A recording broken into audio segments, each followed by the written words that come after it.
Peace, shalom. Chapter 30 of the Road from Orion. Peace, King. Peace, God.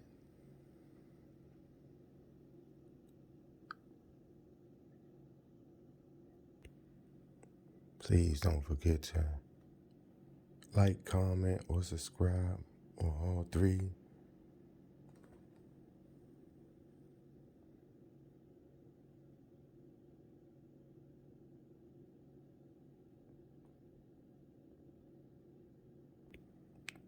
Try Jesus, please don't try me, 'cause I got hands.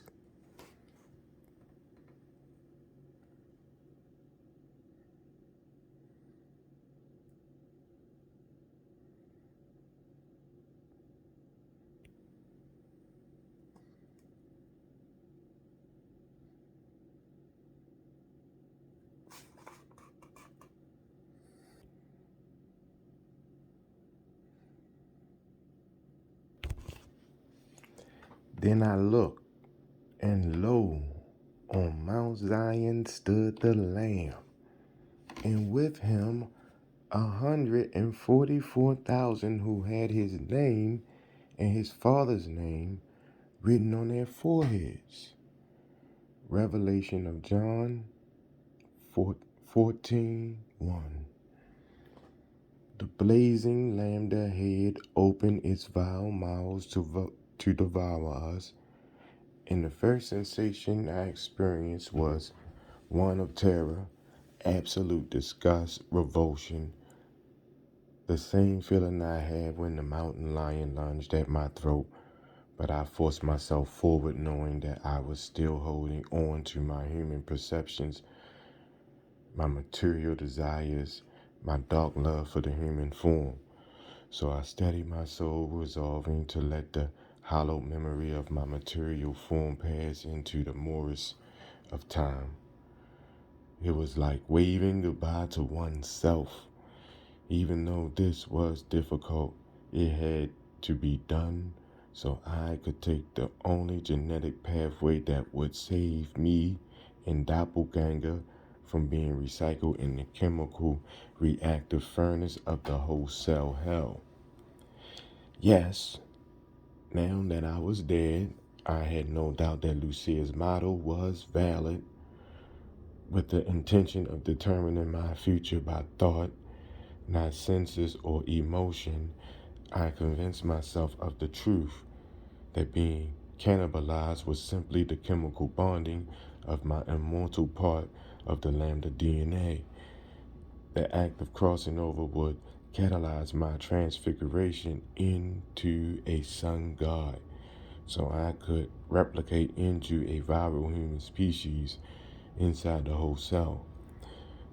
To accomplish this, we could attach to the whole cell, inject our DNA inside, and then take over the cell's replication machinery for our own use. Once inside the cell, we could migrate to the other lambda genome lodged on the host cell chromosome. This dormant lambda genome, this Osiris, would then rise and burst forth into the lytic cycle to clone viral human progeny. After this, it will be a smooth ride downhill on protein gradients to the bottom of the hellish funnel, and then to the stars like pollen to the sky on the wind. These were the instant thoughts that placed my terror under control and forced me to rapidly merge into lambda's lethal ultraviolet radiation. I then experienced a mind-blowing pressure, followed by a feverish heat, and finally a clammy coldness. It all happened within milliseconds, and now inside the lambda head, I sense I possess a limitless power, a knowledge of the cosmos that was indescribable and magnificent.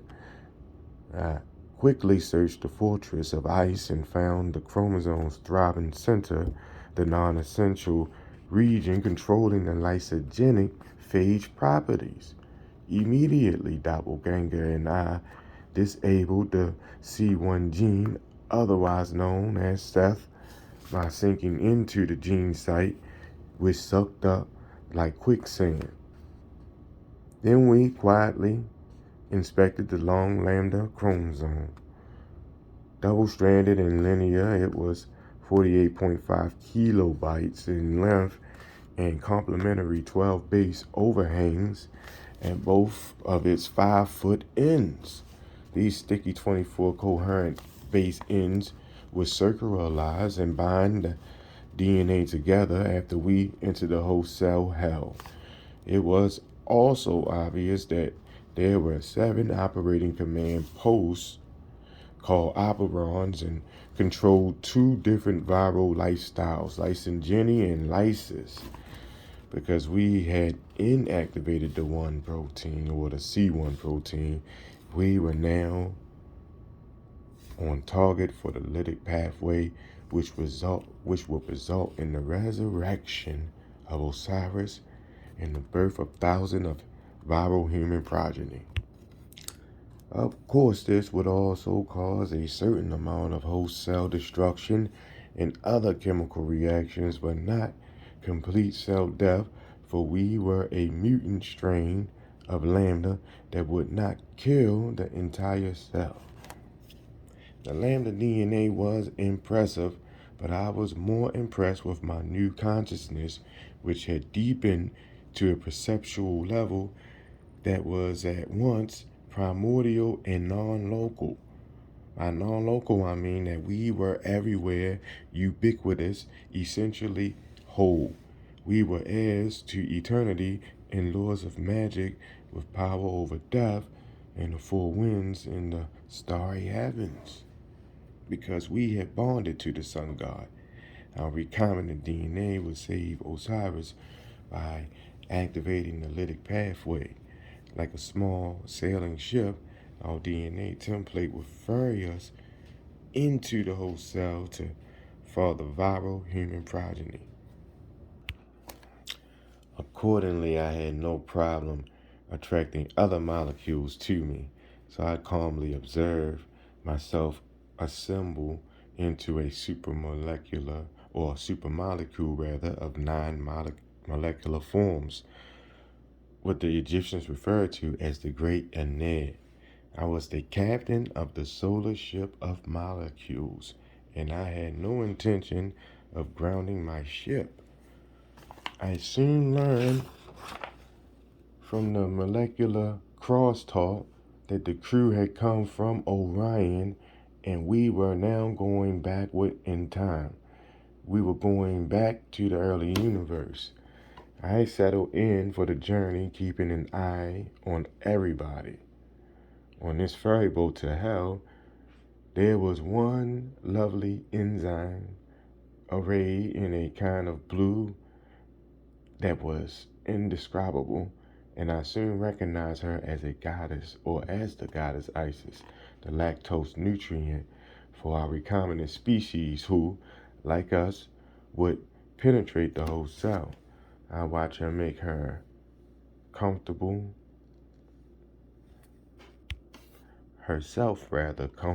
on the DNA ferry boat next to the doppelganger.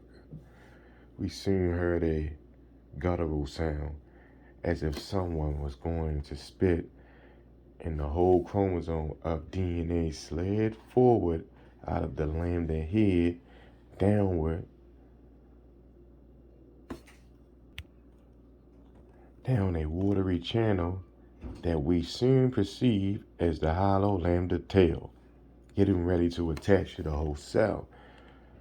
I saw an open clearing on the whole cell, a gleaming blue gate where a glorious knight sat on an unblemished horse. It was Don Quixote and Rosinante. I glanced at Doppelganger and immediately sensed a deep happiness in the spirit's heart. Wiser now, I said, Doppelganger, do you know what Quixote's name means in Spanish? I could see that my double really didn't care about the translation, for the spirit was anxious to talk to Quixote, and he was waving his right arm of amino acid links back and forth. Watching the intrepid knight, I noticed that his blue mouth, now full of flashing teeth, was open and expanding into a large blue-black chasm, his jaws jutting wider and higher to expose what could only be called the abyss of hell. Harsh heat rushed forth from his monstrous jaws, a marbleized mouth that made Moby Dick's maw look insignificant. Seeing this, doppelganger stopped waving. Unconcerned, I said, Quixote stems from Quijada, meaning jaws, specifically that of an animal. Don Quixote de la Mancha means jaws of the stain. Shielding me from the hot breath of Quixote, the brash doppelganger remarked it. That shed some light on Cervantes' masterpiece, but right now, you need to be focused on the cell entry because we are docking on Quixote's mouth, which is the land receptor site of the host organism. Quixote's toxic breath enshrouded us, and we watched the hellish jaws of the land receptor site descend deeper and deeper into the void, the nothing of the cell. Energized, I could only consider that death had not erased my knowledge of great literature, but had enhanced it. I would have to say that we were taking knowledge with us into the afterlife, for how else did I remember the meaning of Quixote's name, which now pointed to the jaws of death that will wipe away the human stain, the misnumbered creation that the Egyptians called the conspiracy of Seth. The word stain seemed like a fair description of the human creation. After all, most of our DNA is junk, reverse transcribed, and backwards. Aside from the bad luck, my main point is that your knowledge travels with you in the afterlife, but only if you born to the viral sun god for the journey down a specific chemical pathway created for ancient kings, a pathway through a molten funnel of darkness into a daylight of stars and the moon, the starry night of the moon. Just then, the lambda tail fibers magically docked into the land receptor site. Quixote's jaws locked down sharply, and the elongated chromosome moved through the seal opening like a sharp two-edged sword, sliding easily through the lambda's 6 gates. Once inside the cell, our ship flowed effortlessly with the channel's currents, and the doppelganger yelled, "Roll your phage heads," as if he were the mad Captain Ahab, urging his crew on in pursuit of Moby Dick. Now that we had crossed over to the host cell, I marveled at how easily we had breached the 2 cell walls and tunneled into the host organism's dark DNA caverns full of live wire electricity. The DNA was truly a tree of life, a lightning bolt of crackling dynamic structure. Base pairs were vibrating, electrons migrating, and holes within the gradient flow open and closed like miniature tornadoes, coming and going in the living, glittering sea of plasma. Molecules were talking to us, an interspecies crosstalk that guided us through the darkness. The pageantry of life on the quantum level was elaborate and more vibrant than anything Prince Prospero could have imagined. Doppelganger, did Lambda's 6 gates remind you of anything literary? I asked, noticing that the spirit had quit impersonating Ahab and was now inspecting the bowels of the chromosome to make sure the cohesive bases were still sticky so we could circularize. I would have to say that this reminds me of Poe's allegory about Prospero's traveling through the 7 rooms to meet death, said the clever spirit pretentiously as if he were a literary scholar. This remark also irritated Isis, who turned around and said, actually, Poe was representing the host's cell's 7 operons and controlled replication. The plague of the Red Death was simply our takeover of these 7 command posts so that we could replicate our progeny, our children. Doppelganger looked puzzled as he remembered that the Lamporan only had 6 gates, but I found Isis' comment intriguing, for it reminded me of the opening of the 7 seals in the book of Revelations that unleashed death upon the human world. I tried to pursue this line of thought, but Doppelganger nagging voice distracted me. John, we need to stay focused on our task because our chromosome is going to circularize. So what, I thought. And then as he predicted, the ends of the long chromosome stretched upward in the dark and curved toward each other. At once the 12 sticky bases on each end cohered to form one large circular chromosome. Experiencing this Ferris wheel ride, I now understood the Egyptian preoccupation with circular discs and spears. Thunder crackled through the void, and the earth beneath me shuddered, for the cells sensed our presence.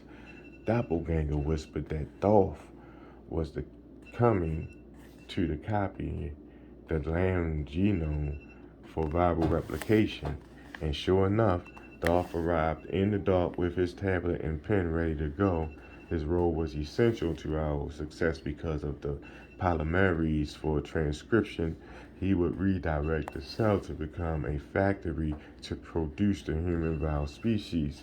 With a scholarly mindset, he said, you will be taking the northerly route to Osiris' hidden headquarters, where you will be close to the interior cell membrane so you can escape easily when your work is done. Dolph then explained that the host cell's circular chromosome was attached to the interior cell membrane and that replication was bidirectional.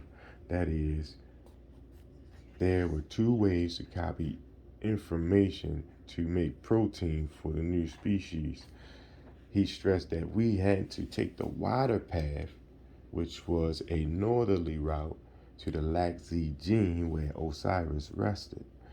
We understood the LAC-Z gene as the site controlling cellular lactose production, the nutriment source of the viral human progeny. Just then, the host cell shook with a violence that surprised me. Dolph immediately motioned us forward, pointing north. What you are now experiencing is the host cell's defensive system. It's called the SOS response. The cell shuddered again, and we moved forward into the thudding darkness as Dolph transcribed our DNA.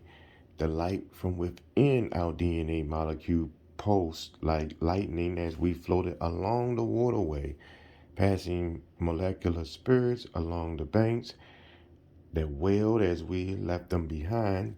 It was now very clear that the whole cell sensed our infection and that we were taking over its replication machinery with Dolph's help. Damaged by ultraviolet radiation, its soaring or roaring SOS response was a howl for help that released a flurry of antibodies that other molecules geared up to attack us. However, there was no contest. Their assault was futile, for the SOS response also de-repressed 42 genes that aided our invasion along the viral enzymes to break up the cell's own DNA. Disabled and literally beheaded, the cell's molecular army dropped dead and burned up within the host's own fiery furnaces. At one point, we saw a lake of blazing fires and watched petrified souls with human forms burn in blistering conglomerations of torrid flames and smoke and mist, burnished demons thriving in monstrous shapes like vicious beasts. The despairing human spirits shrieked and screamed in despair, leaving us disheartened. For we knew the souls were doomed, not because they were evil, but because they were ignorant. Death by ignorance because they lacked knowledge. They did not know the correct chemical reaction pathway in afterlife, the guided diffusion channel. It was then that I understood the nature of hope and despair. In time, hope is knowing the chemical pathway to eternity. Despair results from not knowing, from trying to believe that you're going to heaven when you really don't know where you're going. Then you die and see a glimpse of the truth, but you don't have enough knowledge about it. So you wander down the wrong chemical pathways that bring you back to a thermal recycling that breeds forgetfulness, a second death, and eternal return. If your atoms are recycled again into the human form, then the remnants of the knowledge you once had haunts you, an elusive memory that cannot decipher a depressing cloud of despair in the world of time, where the cold sun shines relentlessly. As we pass by the unfortunate harvest of souls, I watch the chemical decapitations and melting processes, knowing that the only judgment human beings would endure would be one where their hearts were weighed against the feather of Isis, where the arms of the lambda genome were equalized with the right arm ascendant of crow protein production. It was a judgment that could only be survived by having the knowledge of the correct chemical pathway. With hope, we moved through the cauldrons of darkness, despite the vapors, chaos, and heat. Our small sailing ship pulsed with light within and glided smoothly through the watery channels of the cell's DNA, which was the line and molecular monsters, serpentine protein forms, and other cool molecules that cried out to us, that wailed as we passed by without stopping. Our descendant deepened as we zigzagged along the cavern, and the cell shook violently again, its earth quaking. We heard the roarings that meant Osiris was coming. Inert forms were rising all around us like specters from the dead as we continued to unseal the whole cell's 7 ribosomal RNA operons, the replication command post that would allow the construction of our viral heads, sheaths, base plates, and tail fibers. We had all the information we needed to create viral human progeny. Actually, we were carrying the message of the sun god, this DNA, his instructions, his word, and Thoth was easily transcribing the DNA into RNA instructions to make the protein for the new species. By uniting to the young sun god, doppelganger, and I became part of the sun god's word, the force that enabled 2 species to create a 3rd species, the Overman. We proceeded on, parasitically taking over the ribosomal machinery essential for protein synthesis, and then the cell signaling system alerted us again that Osiris was coming. I noticed Isis looking at me with her penetrating turquoise beauty. John, she said, we are going to enter the interior of the cell's DNA where the base pair are not water loving. So we will be moving on sand desert instead of the water. I watched Isis closely, knowing that she would soon bond to the serpentine repressive protein removing it from the DNA so that the lactose genes could be transcribed by Thoth. This act by a virgin queen could conceive and resurrect a new species, a hybrid of cosmic and human DNA. Yes, the virginal foot could crush the head of the serpent for a immaculate conception of the new species. You heard? Anyway, Benedicta asks to Virgo Maria, no stain, no sin, no theft, a fire, no human creation. Hallelujah, hallelujah. Then the light pulsing from our DNA illuminated for molecular forms of the protein integrates that had emerged from the darkness to pour us out of the water onto the sand. We were now entering the innermost caverns of DNA, where Osiris in the dormant lambda genome was lodged behind 7 guarded gates. Hairless forms were everywhere. So I asked Isis what it meant. With her heavenly face staring straight into my soul, she said, in the molecular realm, having a head means penetration and killing power. Once your head is cut off, a molecule is chemically decapitated, disabled. In contrast, she added that when you see a serpent body with 3 heads, it is actually a protein with 3 helices. Then she pointed to a 3-headed serpent that she identified as the crow's protein that would produce our viral human species. The protein itself was the radiant victorious, for it was no longer battling the C-run protein which we had disabled earlier. Everything was proceeding as planned. The protein production of the crow gene was building up to a critical level so it could begin late transcription. Dolph kept reporting back to us, for he was measuring his protein progress by his moon graph, an idea he thought up to measure viral growth. A new moon signified our invasion's low host densities, while the full moon signaled that our invasion was close to burst size. Reporting back, Dolph said the gods are decapitated, a four-way junction is coming up, an X structure that looks like a cross, snake through his snake through his snake snake through his this and Osiris will rise. Snake through this and Osiris will rise. Excuse me. Isis was listening intently and she added, we're approaching the Laxi gene site where Osiris rests. Once he evacuates the gene site, we can use the lactose nutrient source to translate our DNA into protein. Completely satisfied with our successful invasion of the dark iron furnace of the whole cell, I relaxed, feeling like Alexander the Great did after he conquered Egypt. Actually, I had a few minutes to think about Osiris, for like the sun god, he represented the eye of Horus, as did I. This eye was simply the lambda genome with an added ingredient, human consciousness. The pharaohs viewed it as a whole when it chose the lytic pathway.